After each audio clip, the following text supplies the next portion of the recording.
Assalamualaikum warahmatullahi wabarakatuh. Perkenalkan, nama saya Raka Bunaswara Ramadan, nomor NPM 20.0504.0056, Teknik Informatika B. Jadi di sini saya akan menjelaskan tentang beberapa komponen-komponen yang ada di dalam CPU. Yang pertama, casing CPU, 2 motherboard, 3 prosesor, 4 kipas prosesor, 5 RAM, 6 hard disk, 7 CD atau DVD ROM, 8 VGA card, 9 sound card, 10 power supply. Yang pertama ada casing CPU, rumah yang berbentuk kotak yang berfungsi melindungi komponen komputer. Casing CPU terbuat dari beberapa bahan, umumnya dari stainless dan plastik, namun ada pula yang terbuat dari tempered glass. Casing, housing, system unit, tower, base unit, kabinet. Case adalah nama lain dari casing CPU. Namun di Indonesia, casing CPU komputer lebih dikenal dengan nama casing atau casing.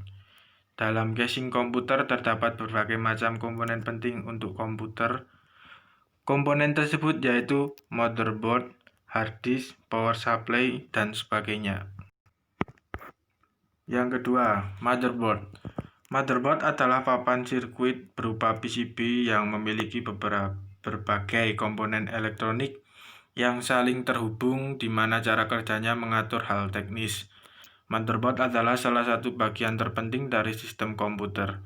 Disinilah banyak komponen penting lain dari komputer disatukan, seperti unit pemrosesan, pusat CPU, memori, dan konektor untuk perangkat input dan output. Motherboard berfungsi untuk menghubungkan seluruh komponen penyusun sebuah komputer. Motherboard mengemban tugas untuk menghubungkan bahasa kode antar perangkat keras agar dapat disinergikan menjadi sebuah aktivitas kerja perangkat komputer. Jadi, apabila motherboard rusak atau tidak berfungsi, maka aktivitas komputer akan terganggu. Yang ketiga adalah prosesor. Prosesor adalah salah satu komponen penting komputer yang berfungsi untuk memproses data dan mengontrol sistem yang ada pada komputer. Prosesor juga bisa disebut sebagai otak dari komputer. Secara singkat, prosesor bekerja untuk melakukan perhitungan serta menjalankan perintah-perintah diperintahkan oleh pengguna komputer itu sendiri.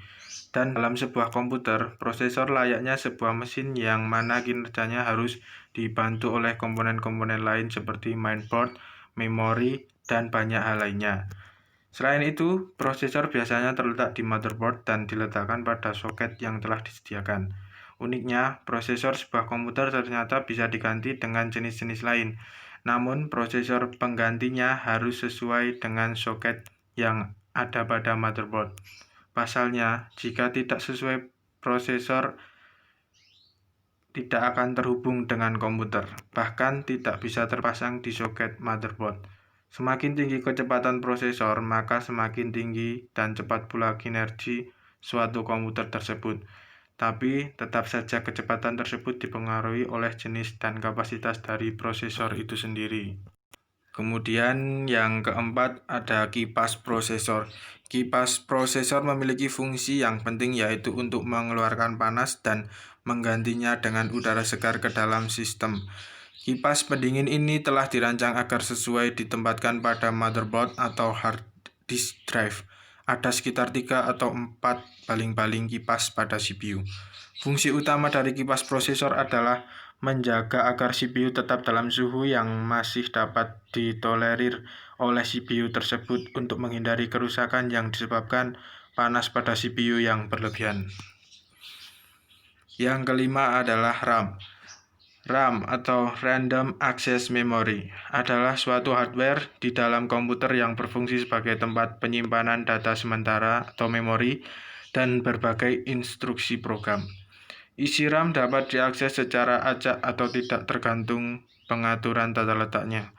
Data di dalam RAM dapat hilang ketika komputer dinonaktifkan atau daya listrik ke power supply dicabut dari perangkat. Kapasitas RAM di dalam suatu komputer berpengaruh pada tingkat kecepatan proses data atau loading di komputer tersebut. Sehingga proses penyimpanan data, membuka data, dan menjalankan program akan semakin cepat sesuai besarnya RAM komputer tersebut.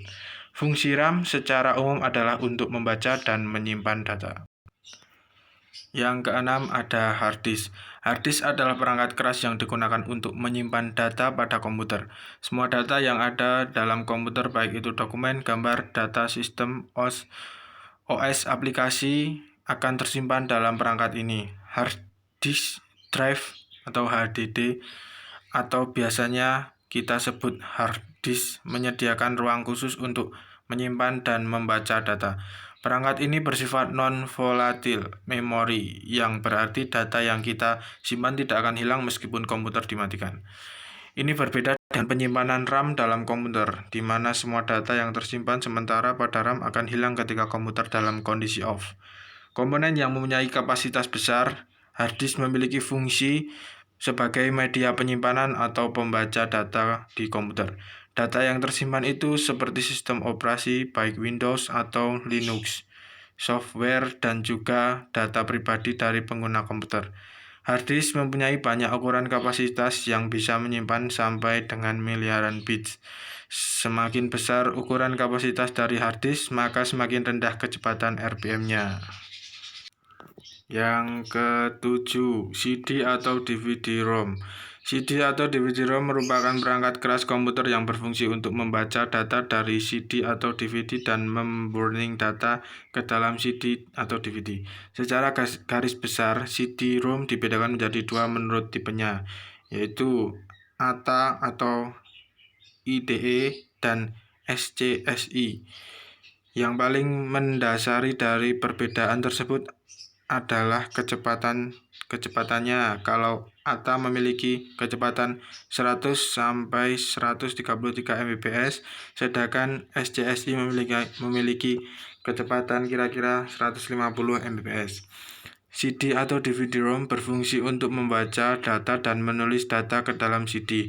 Selain kegunaan dasar tersebut, CD-ROM juga digunakan untuk melakukan penginstalan sebuah OS atau operating system, game, atau software lainnya, atau melakukan booting pada saat masuk ke OS bila sebuah sistem tidak mau berjalan. Format yang termasuk dalam CD atau DVD-ROM yaitu CD-ROM drive, CD-RW drive, DVD-ROM drive, dan DVD-RW drive. Kemudian selanjutnya VGA card. VGA card merupakan perangkat keras komputer yang berperan dalam memproses informasi grafis pada komputer Anda sehingga mampu dihasilkan di layar komputer, TV, atau proyektor. Dengan kata lain, tanpa VGA card ini Anda tidak mungkin dapat melihat postingan ini di layar komputer Anda. Pada umumnya, komputer memiliki VGA card yang telah terintegrasi atau tertanam pada motherboard atau CPU. VGA juga berfungsi untuk menentukan kualitas gambar yang ditampilkan monitor. Yang kesembilan, sound card. Sound card adalah salah satu perangkat keras komputer yang memiliki fungsi utama sebagai pengelola data berjenis audio atau suara. Ketika Anda mendengar lagu atau berbicara melalui headset yang terhubung pada PC atau laptop, suara yang Anda dengar tersebut diolah oleh sound card. Jadi segala urusan mengenai audio atau suara merupakan tanggung jawab sound card. Yang terakhir adalah power supply. Power supply adalah satu hardware di dalam perangkat komputer yang berperan untuk memberikan suplai daya. Biasanya komponen power supply ini bisa ditemukan pada casing komputer dan berbentuk persegi. Pada dasarnya, power supply membutuhkan sumber listrik yang kemudian diubah menjadi energi yang menggerakkan perangkat elektronik. Fungsi utamanya adalah untuk mengubah arus AC menjadi DC yang kemudian diubah menjadi daya atau energi yang dibutuhkan komponen-komponen pada komputer seperti motherboard, CD-ROM, hard disk, dan komponen lainnya.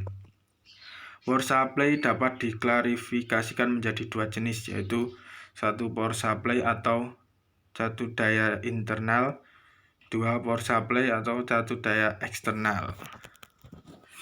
Sekian presentasi dari saya.